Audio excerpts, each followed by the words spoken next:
हरे कृष्णा। आधे कार्तिक दूज को भैया दूज होती है।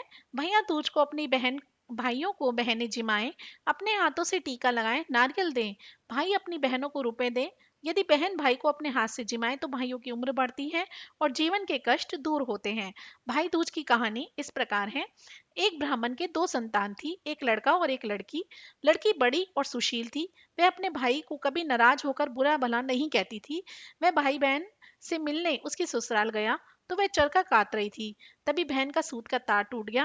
वह भाई के आने का पता नहीं लगा। वह तार बार बार जोड़ रही थी पर वह जुड़ा नहीं और पीछे मुड़कर देखा तो भाई खड़ा था।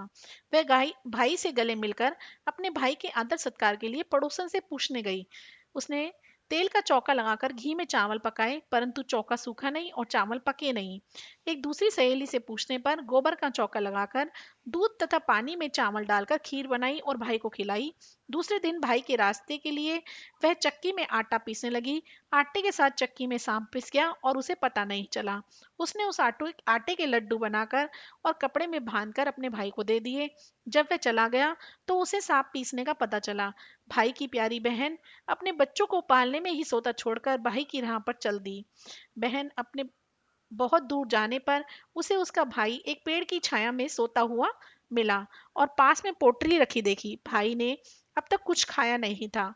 उसने सारे लड्डू फेंक दिए और भाई के साथ पीहर चली गई। रास्ते में उसने भारी भारी शिलाएं उतरी देखी।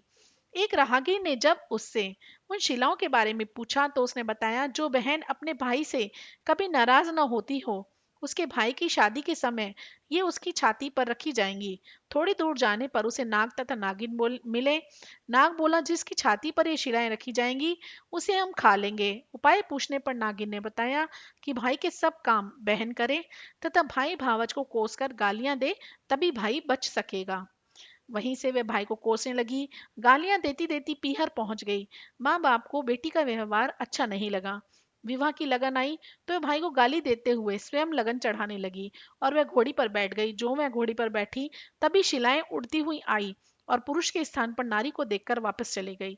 ऐसा देखकर बारात के लोग उसे अपने साथ ले गए। फेरों का समय आया तो उसने भाई को पीछे धकेल दिया और गंदी गंदी गालियां देकर फेरे ले लिए। वह सब काम स्वयं कर रही थी, यहाँ तक कि सुहाग रात को भाभी के साथ स्वयं सोने चल दी। समय आने पर नाग नागिन उसके भाई को काटने के लिए आए। वह तो जानती थी, नाग नागिन को मारने की तैयारी पहले ही कर रखी थी। आते ही दोनों को मारकर जेब में रखकर 3 दिन तक सोई रही। सारे मेहमान विदा हो गए। तब उसकी माँ को उसकी याद आई तो उसे भी विदा किया। विदा के समय उसने माँ की उपेक्षा कर गुस्से से बोली कि मैं इतनी नीच नहीं हूँ। उसने मरे हुए सांपों को दिखाकर बताया कि नाग नागिन भाई भाभी को डसने आए थे। मैंने अपनी जान पर खेलकर भाई के जीवन की रक्षा की है। इसी भाई के पीछे मैं अपने बच्चे को पालने में रोते चिल्लाते छोड़कर आई हूँ। मेरे भाई भाभी को किसी प्रकार का कष्ट न हो। यह कहकर जब वह लौटने लगी तो माँ और भाभी ने उसे रोका और आदर के साथ विदा किया। भैया दूज के दिन चित्रगुप्त की पूजा करने के साथ साथ दवात तथा पुस्तकों की भी पूजा की जाती है। जय श्री राम।